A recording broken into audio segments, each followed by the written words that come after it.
Kate's POV. Ang bilis ng mga araw at mahigit 3 buwan na akong nandito kay Clyde at ngayon nga hindi pa rin ako nagkakaroon. Kinakabahan man ako pero masaya ako dahil nagbunga ang ginawa namin. Magdadalawang linggo na rin na wala si Clyde at hindi ko alam kung bakit hindi pa siya umuwi.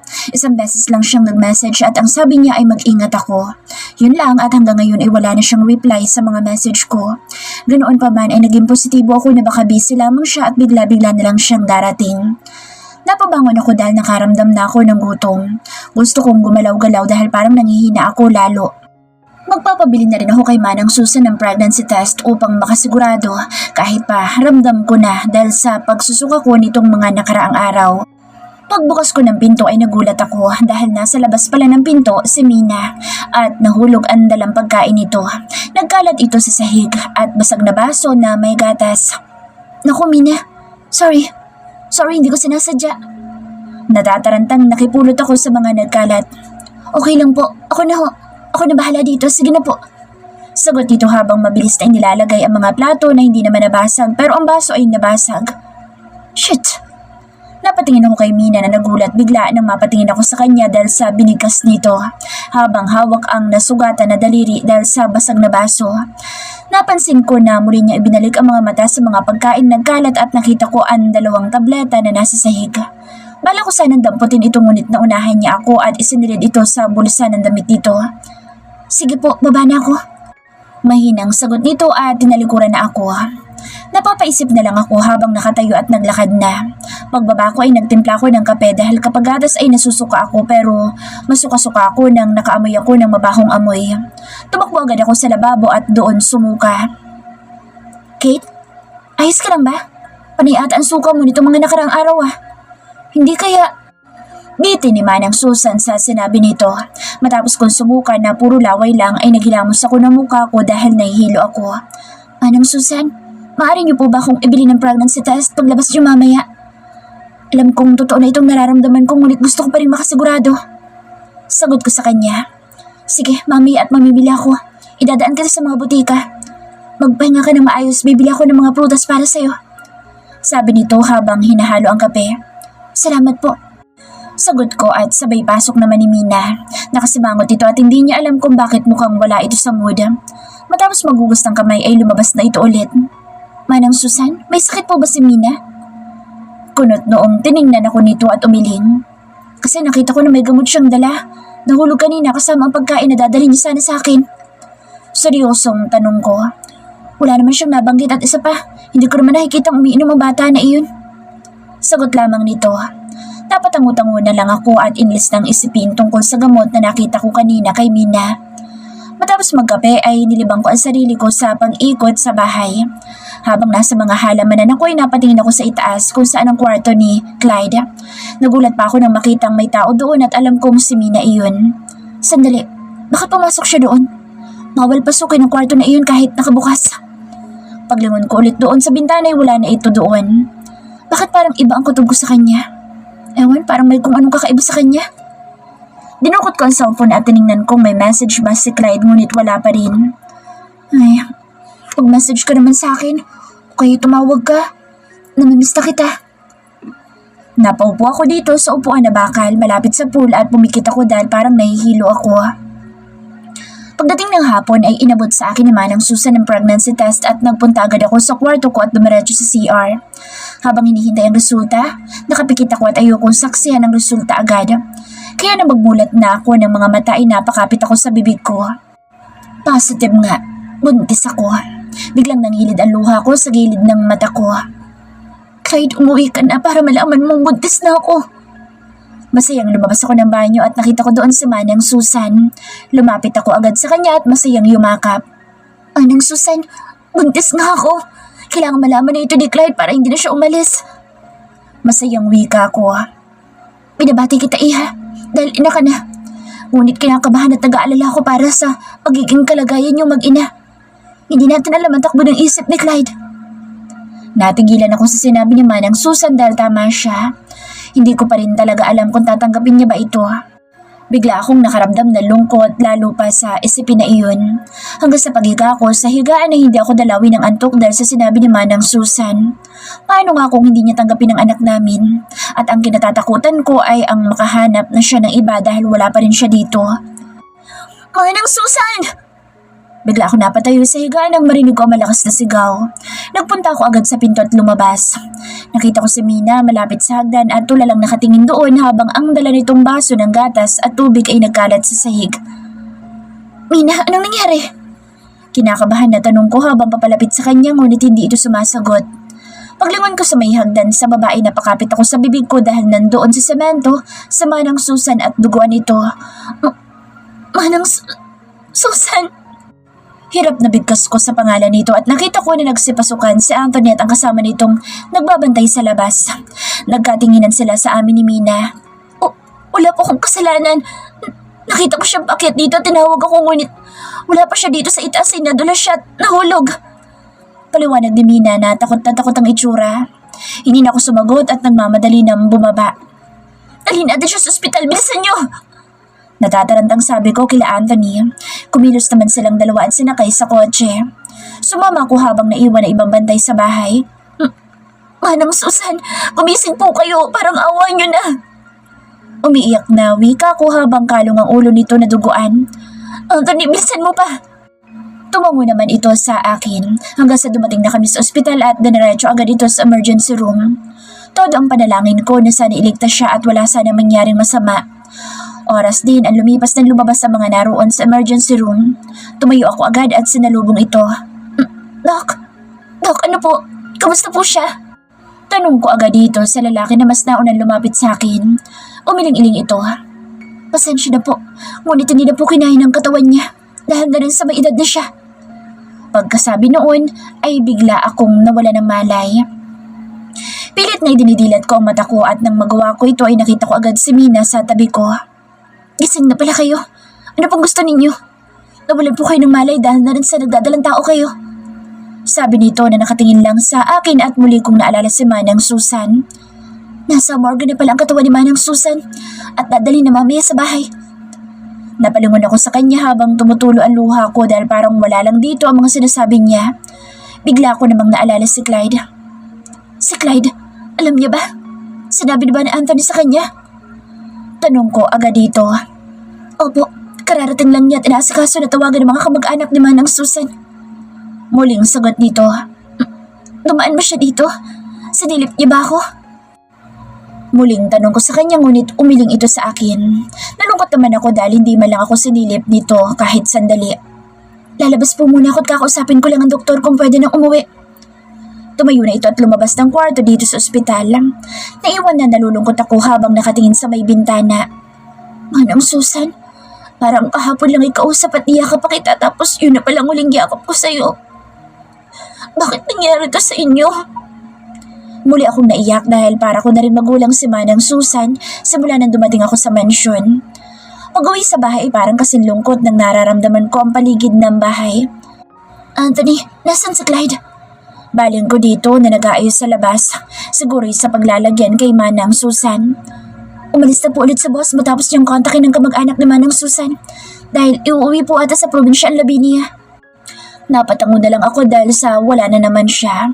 Hindi ko man lang siya nakita kahit saglit lang. Matamlay na pumasok ako sa loob at umupo lang ako sa sala para doon maghintay sa pagdating ng katawan ni Manang Susan.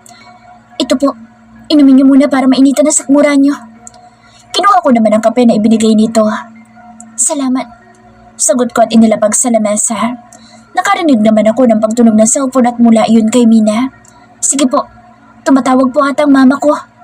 Paalam na nito. Paghigop ko ng kape, naalala ko na hindi pa ako naguhugas ng kamay. Galing ako ospital. Nagpunta ako sa kusina at natigilan ako sa pagpasok nang marinig ang boses ni Mina. Yes, nawalan ako din sa gabal na isa. Don't worry. Malapit nang matupad ang pangarap ko. Part ang pagkakasabi nito sa kausap at parang malayo sa mabait na magsalitang si Mina. Sandali, pamilyar talaga sa akin ang boses na iyon. Okay, bye na. I need something to do. See ya. Hana? Bigkas ko sa pangalan na iyon at hindi ko alam kung bakit ko iyon nasambit.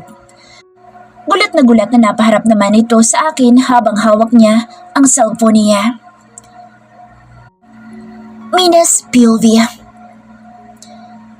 Kahit natakot ako dahil sa pagkamatay ni Manang Susan ay natuwa pa rin ako dahil nabawasan ng epal sa mga gagawin ko.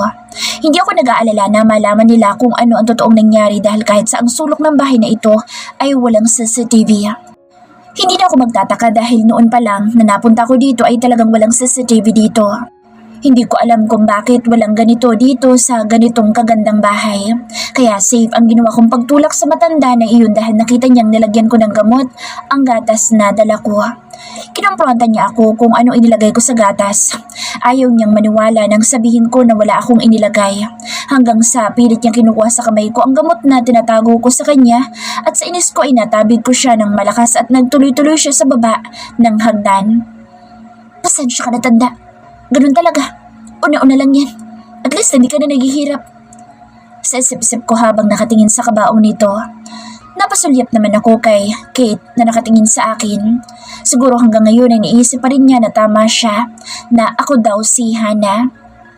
Pisting Lucita kasi. Tawag ng tawag, alam naman na nag-iingat ako eh. Mabutit hindi na siya gaano nagtanong nung sabihin ko na, Hana? Sinong Hana? Kinabahan ako pero agad na inalis ko iyon sa dibdib ko. Hindi ako maaari magkamali. Ikaw si Hana. Kaboses mo siya. Pilit pa nito at tinawanan ko siya. Nagkakamali po kayo. Kung sino man sinasabi niyo baka naman kaboses ko lang. Saka meron namang magkaboses ng mga tao. Sige po, lalabas lang ako. Matapos yun ay pakiramdam ko hindi siya kumbinsido sa sinabi ko. Kaya kailangan ko ng kontakin ng mga tao ko upang maisagawa ko na ang huling plano ko. Ewan ko lang kung hindi ka ayawan ni Clyde. Ngiti ko pagtalikod dahil nakatingin pa rin si Kate sa akin. Kuya, maaari ba magtanong? Tanong ko sa isang bantay dito na lalaki dahil nandoon sa may gate yung isa. Kami pa lang ang tao dito dahil bukas daw darating ang kamag-anak ni Susan. Bakit? Ano yun? Sagot nito habang naninigarilyo dito sa may puno. Wala bang CCTV dito? Tanong ko para mas lalo ako makasigurado dahil baka mamaya nakatago lang ito kung saan. Ah, yun ba? Walang CCTV dito. Bukod sa kwarto ni Ma'am Kate. Natigilan ako sa sinabi nito at hindi ako makapaniwala na meron daw CCTV sa kwarto nito. Talaga po? Pero bakit dito sa kabahay walang inilagay? Samantalang napakagandang bahay ito. Curious na tanong ko dahil noon gusto ko itong itanong kay Clyde. Ngunit tatakot ako. Sa Manang Susan naman ay hindi rin niya alam nung tanungin ko. Hindi talaga ito pinalagyan ni boss dahil wala naman daw kwenta. Saka walang mahalagang bagay daw dito para ingatan. At isa pa, bihira lang malagyan dito.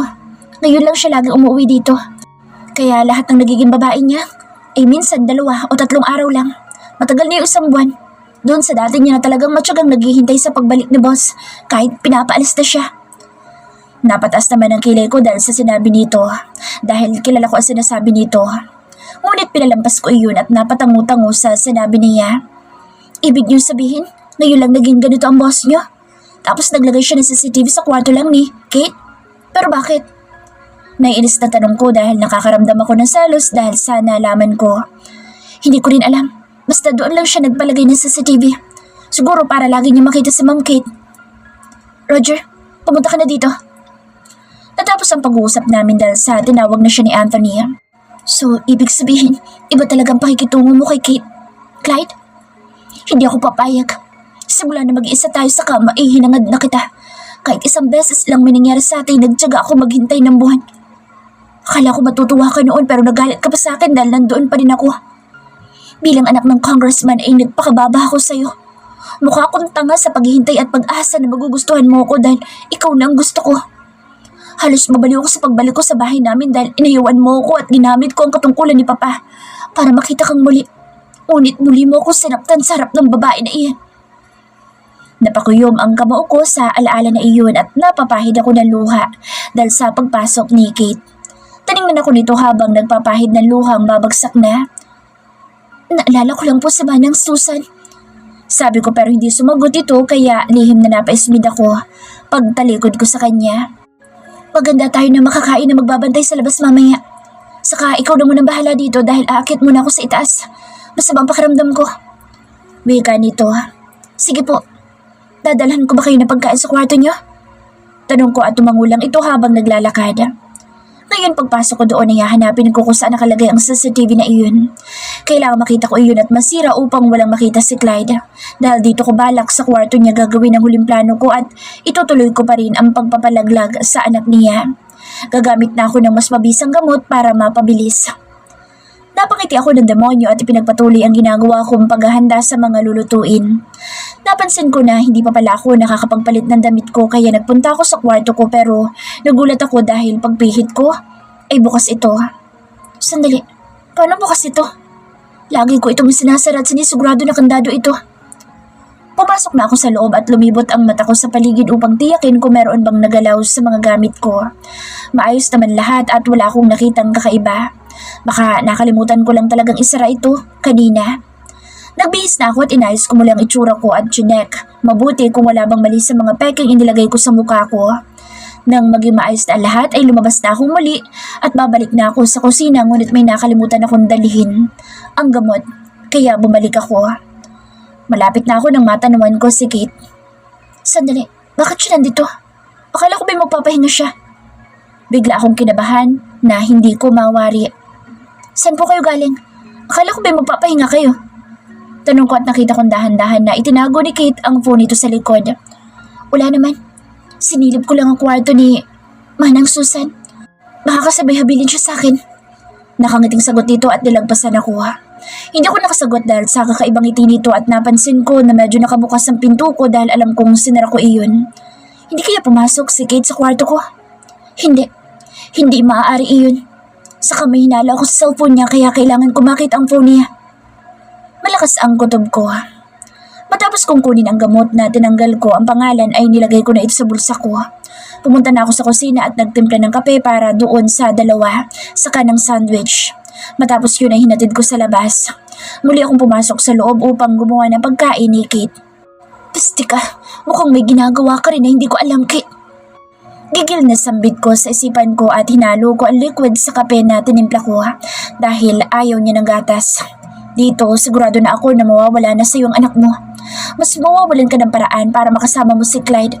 Kung hindi man siya mapunta sa akin, sisiguraduhin ko na hindi naman siya mapupunta sa iyo. Umakyat na ako sa itaas upang dalhin ang pagkain at pagdating doon ay kumatok muna ako bago pumasok sa loob. Dahan-dahan kong pinihit ang pinto at nakita ko agad na nakaupo si Kate sa kama habang hawak ang cellphone nito. Ikaw pala. Ngiting bati nito at inilapag ang cellphone sa higaan. Dinalahan kita ng kape dahil ayaw mo naman ng gatas. Saka sandwich na rin, baka gutom ka na. May ako at inilapag ko ito sa lamesa. Pasimple na lumilibot ang mata ko sa paligid at hinahanap kung saan banda ang CCTV nakalagay. Halika, Mina. Maupo ka muna dito. Magkwentuhan muna tayo. Nagtaka ako kung bakit niya ako niyaya magkwentuhan.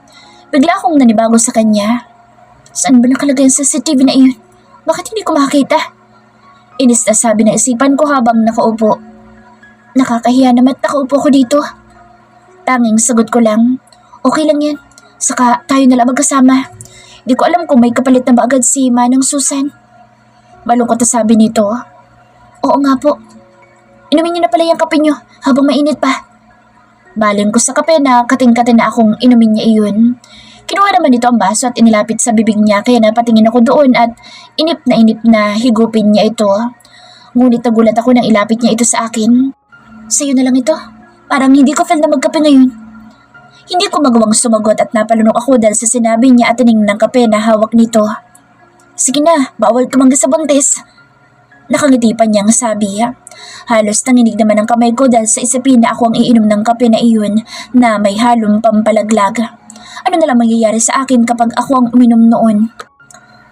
Kate's POV.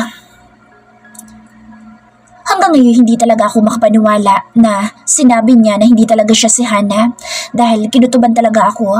Siyempre, paniniwalaan ko itong nararamdaman ko. Imbes na magtuloy sa kwarto ko ay nagtungo ako sa daan kung saan naroroon ang kwarto ni Mina at Manang Susan. Palingon-lingon pa ako sa likod. Baka mamaya nandoon si Mina. Nang matiyak ko na wala naman ay nagtuloy-tuloy ako sa paglalakad at lumiko. Medyo kinakabahan na rin ako dahil sa ginagawa ko. Laking pasasalamat ko dahil bukas ang kwarto. Dahil kung sarado naman ay pupunta ako sa kwarto ni Manang Susan dahil baka nandoon sa kanya ang mga susi ng mga kwarto dito. hanggang sa makapasok ako sa loob. Maingat ang bawat kilos ko na walang masagi na bagay. Kailangan hindi siya maghinala na may pumasok dito. Nagpaikot-ikot ako sa loob at naghanap ng maaaring makita para malaman ang katotohanan. Hanggang sa bala kong tingnan ang drawer nito pero may narinig ako mula sa pintuan. Naghanap ang mata ko kung saan ako magtatago. Doon na lang ako nagpunta sa ilalim ng higaan. Hirap na hirap man at pigil ang mabahing dahil sa maalikabok dito sa ilalim. Hinanda ko ang cellphone ko sa camera at tinutok sa pinto. Pumasok si Mina at nagpalingalinga pa ito sa paligid kaya lumakas ang tibok ng puso ko. Hanggang sa kumuha na ito ng damit at nagpalit. Nanlalaki ang mata ko sa nakita kong katawan nito. Sexy ito. In-start ko ng video sa phone ko at doon malaya kong nakita ang totoong mukha nito nang ayusin niyang muli ang itsura niya. Napatakip ako sa bibig ko at nang matapos na siya ay may kinuha siya sa drawer. Isang bote at hindi ko gaanong makita kung ano ang laman noon. Nang lumabas na ito ay naghintay muna ako saglit bago lumabas. Binuksan ko ang drawer. Maraming bote doon na walang pangalan at mga tableta. Sandali. Ito ang nakita ko noong nagdala siya ng pagkain at natapon. Ano naman itong nasa bote na liquid? Hindi na ako nag-isip ng husto at kumuha ako ng tag-isang bote ng liquid at tableta. Nilagay ko ito sa bulsa ng suot ko at nagmamadali na lumabas. Nagpagpag pa ako ng suot ko habang naglalakad dahil ang dumi sa ilalim. Naglakad na ako at natanawan kong bigla si Mina. Shimei, buti nakalabas ako sa kwarto ng demonyita na ito. Kinalma ko ang sarili ko upang hindi siya magduda sa akin. Saan po kayo galing? Akala ko po ba'y magpapahinga kayo? Tanong nito sa akin. Wala naman. Sinilip ko lang kwarto ni Manang Susan. Baka kasi may habilin siya sa akin. Nakangiting sagot ko at nilagpasan ko na ito. Humanda ka sa akin, bruha ka. Makikita mo rin. Bulong ko habang naglalakad at umakyat na ako sa itaas. Pagpasok sa loob ay nag-message ako agad kay Clyde. Mabasa man niya ito o hindi pero sasabihin ko at isasend ko ang kuha ko na video sa kanya para kung sakali man na mawala ito ay nandoon na kay Clyde. Matapos ko yung gawin ay pumasok na si Mina. Si Hana pala. Ang magaling magpanggap. Ang galing niya rin. Bago ko binitawan ng phone ko ay tinudge ko ang name ni Clyde at hininaan ko lang ang volume. Hinayaan ko itong mag-ring kung magre-ring nga at sana'y masagot niya para marinig niya ang pag-uusap namin ngayon. Nilapag nito ang dalang tray at napatingin ako sa kape at nasa isip ko na hindi kaya nilalagyan niya ng gamot ang kape na dinadala niya sa akin. Pati na rin ang gatas ko noon. Pero ano? Anong gamot iyon? Napansin ko rin ang paggala ng mata niya sa paligid at hindi ko alam kung anong hinahanap niya. Upo ka muna dito, Mina. Magkwentuhan muna tayo at isa pa. Tayo lang magkasama ngayon. Nakangiting sabi ko sa kanya. Mukhang nag-aalangan pa siyang umupo. Yung kape niyo inumin niyo na habang mainit pa para mainitan na sakmura niyo. Baling nito sa kape. Kinuha ko naman ito na nakangiti at dahan-dahan na dinala ko ito sa bibig ko. Sa'yo na lang itong kape, parang hindi ko feel na magkape ngayon. Hindi ko tinuloy ang paghigop at inabot ko ito sa kanya. Nakita kong pagkagulat sa mukha niya kaya mas lalong naging tama ang hinala ko na may inilagay siya sa kape ko. Sige na, at isa pa mas man tumanggi sa buntis. Sabi ko pa ulit dahil parang ayaw niyang kunin. Gusto kong matawa sa itsura niya pero pinigilan ko. Yan, natakot kang bigla no? Ano bang pakiramdam na ikaw mismo ang iinom ng kapeng may gamot na hinain? Nakakakaba? Ani ko sa isip. Pero para sa iyo po ito. Saka mamaya pa po ako magkakape. Tanggi pa niya at biglang tumayo. Inumin mo na, saka sayang naman to. Inilapit ko pa ulit ito sa kanya at kinuha ang kamay niya at pinahawak sa kanya ang baso. Sige na, saka medyo malamig. Ngiti-ngiti ko siyang tiningnan habang inaangat niya ang baso. Pero tumigil ito at parang nangangatog ang kamay nito. Dinukot ko naman sa bulsa ko ang mga nakuha ko sa kanya sa kwarto niya. Bakit, Mina? Hindi mo ba mainom? Ang hirap inumin oh, lalo na kung alam mong magiging delikado ang buhay mo. Natatawang sabi ko na ikinatingin niya sa akin. Nilabas ko na ang hawak at itinaas ito sa harap na mukha niya. May laman ba nito ang kape na iyan? Alin dito? Itong tablets o liquid? Dito ipinakita ko na ang galit ko sa kanya na napaawang ang bibig niya. Kapag tayo mga babae kinutuban, totoo iyon. Hindi ba, Hana? Nakangisi ko sabi sa kanya. Paano mo nalaman? At saan mo nakuha yan? Punyeta ka! Sigaw nito at akmang ihahampas sa akin ang baso na hawak nito nang bumukas ang pinto. Hana! Napalingon kaming dalawa at nandoon si Clyde at ang dalawang taong nagbabantay sa babae. Clyde! Namumutlang sambit nitong si Hannah. Clyde! Sambit ko rin at lumapit ako sa tabi niya. Anthony, alam niyo na ang gagawin niyo sa kanya. Ayoko nang makita kahit na anong anino ng babae na iyan. Matigas na utos ni Clyde. Sandali, Clyde. Pakiusap. Patawarin mo ako. Nagawa ko lang yun dahil sa pagmamahal ko sa'yo. Napakasama mo talaga, Hannah. Wala akong ginawa sa'yo pero bakit ganoon na lang ang tindi ng galit mo sa akin? Inis na sabi ko sa kanya ngunit yumuko lang ito. Ilabas niyo na yan. Muling utos ni Clyde. Kumilos naman ang dalawa't hinatak ang nagwawalang si Hannah. Lumakad si Clyde at umupo sa upuan at tumarap ito sa akin. Hindi ko alam pero may kakaiba sa kanyang kilos. Naiwan ako dito sa pinto na nakatayo lang at nakatingin sa kanya habang hinugot nito ang baril sa tagiliran niya. Nalalaki ang mata ko at nagtatanong na napatingin sa kanya. Marami nang nangyari at marami pang mangyayari. Kung hanggang ngayon ay nandirito ka pa rin. Anong ibig mo sabihin, Clyde? Kinakabahan na tanong ko sa kanya at hindi ko maintindihan kung bakit ganoon ang sinasabi niya sa akin. Matalino ka, Kate. Alam mong ibig ko sabihin. You can live now. Hindi ko alam kung nabingi ba ako sa sinabi niya sa akin. Live? Pinapalis mo na ako. Pakaramdam ko'y nagsisikip ang dibdib ko ngayon. Yes. Tipid na sagot nito. Nagbibiro ka lang. Natatawang sabi ko at pinipigilan ang luhang gustong bumagsak na. Kahit kailan hindi ako nagbiro sa buhay ko, lalo na sa mga sinasabi ko. Kaya umalis ka na ngayon at ihahatid ka na ni Anthony. Hindi ako aalis. Pwede ba, Clyde? Huwag naman ganito. Sagot ko na nagsisimula ng magbagsakan ng mga luha ko. Hindi na kita kailangan na tapos na ako sa iyo. Pero buntis ako. Paano tapos ka na sa akin? Wala ba sa iyo magiging anak natin? Galit kong sabi sa kanya habang patuloy ang luha ko sa paglanda sa pisngi ko. Wala akong pananagutan sa mga nagiging babae ko. Ano man mangyari sa kanila kapag inayawan ko na. Napapunas ako ng luha ko at tiningnan siya. Ganun na lang yun, Clyde. Pagkatapos mong iparamdam yan sa akin tapos ngayon ibabasura mo na lang akong bigla. Halos nahihirapan na akong huminga dahil sa mga sinabi ko.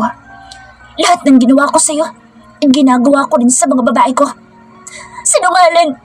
Sinungaling ka! Sumbat ko sa kanya. Hindi ko matanggap na sinasabi niya ito ngayon sa akin. Umalis ka na at huwag mong gamitin sa akin ngayon ang katagasan ng ulo mo.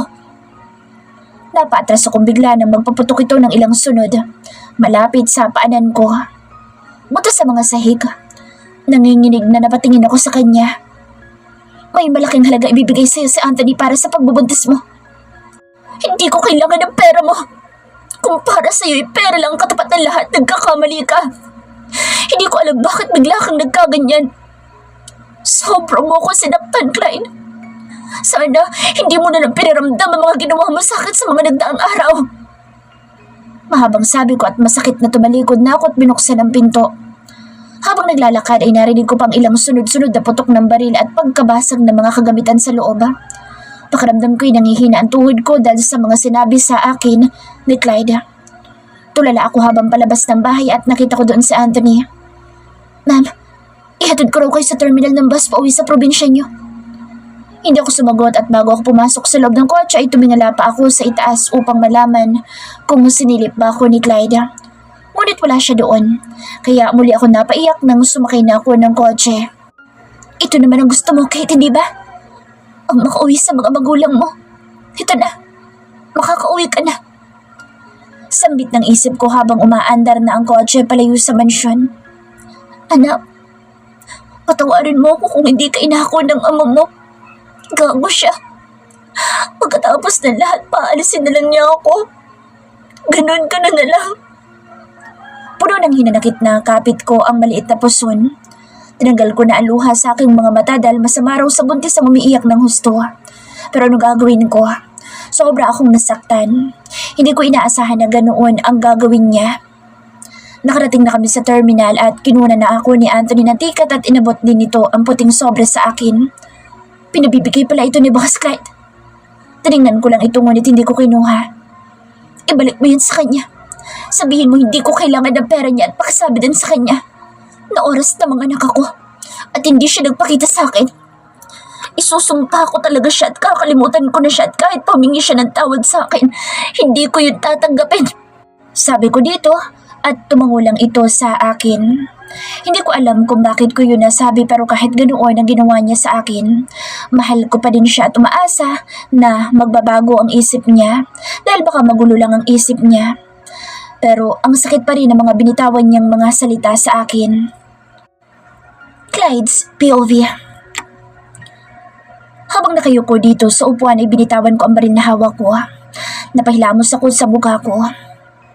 You don't know how much I love you, Kate. Pero naguguluhan ako at ayokong isugal ang nararamdaman ko para makasama ka. Dahil ayokong mawala kayo sa akin. Magulo ang buhay ko. Patayan dito at patayan doon. Doon lang ako nabubuhay simula noon pa lang. Napaunat ako sa kinaupan ko at napatingin sa kisame. Simula nang umalis ako ay nagpunta lang muna ako sa malayo para mag-isip. Hindi ganoon kadali para sa isang katulad ko na iwan na lang bigla itong buhay na nakasanayan ko dahil hahabulin ako ng mga taong gustong gusto akong mapatay at yun ang ayoko mangyari. Dahil ayoko madamay si Kate pati na rin ang magiging anak namin. Mas mabuti pang kamuhian mo na ako kesa ang mawala kayo. Munti ka na akong bumigay na makita kong umiiyak siya kaya ginamitan ko siya ng baril para maipakita na galit ako. Masakit para sa akin ito pero ito ang sa tingin ko na tamang gawin. Napabuntong hininga ako nang marinig ko ang ugong ng sasakyan at pinigilan ko ang sarili ko na habulin siya. Dahil nung wala ako dito, lagi kong binibisita ang kuha sa CCTV na pinalagay ko sa kwarto niya. Mas gusto ko na lang na doon siya tingnan lalo na sa banyo kapag naliligo siya. Sobrang pagpipigil ang ginagawa ko upang hindi siya puntahan agad.